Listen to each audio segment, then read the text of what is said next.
बुलेटिनच्या सुरुवातीला एक मोठी बातमी आहे, कारण अगदी थोड्याच वेळात महाविकास आघाडी आणि मनसेची एकत्रित पत्रकार परिषद होणार आहे।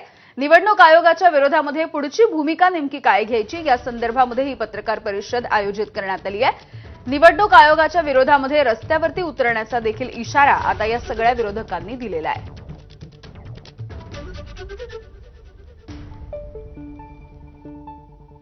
निवडणूक आयोगावरती विरोधी पक्षानं सर्वपक्षीय शिष्टमंडळानं हा पहिला हल्ला केलेला।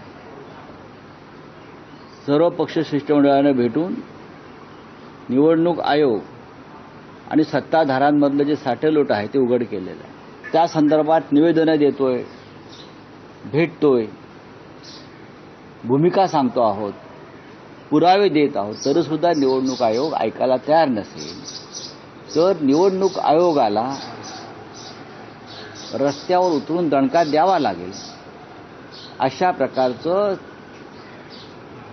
एकमत हे सर्वपक्षीय नेत्यांमध्ये होताना आम्हाला दिसतंय, पण त्याच्यात चर्चा सुरू आहेत।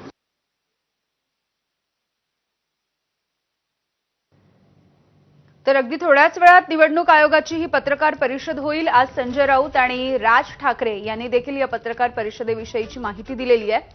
खरं तर 2 वेळा निवडणूक आयोगाच्या अधिकाऱ्यांना, म्हणजे राज्यातल्या अधिकाऱ्यांना, राज्य निवडणूक आयोगाच्या अधिकाऱ्यांना आणि केंद्रीय निवडणूक आयोगाच्या अधिकाऱ्यांना देखील महाविकास आघाडीचं आणि मनसेचं शिष्टमंडळ जाऊन भेटलेलं होतं।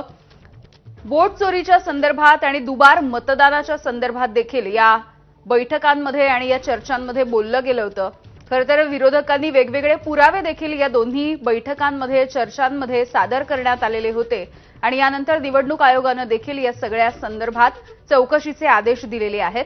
आणि या सगळ्या पार्श्वभूमीवरती आज पुन्हा एकदा महाविकास आघाडी आणि मनसे अशी एकत्र पत्रकार परिषद होणार आहे। थोड्याच वेळात अगदी सर्वपक्षीय विरोधी पक्ष नेते हे एकत्र आपल्याला दिसतील आणि ही पत्रकार परिषद होईल।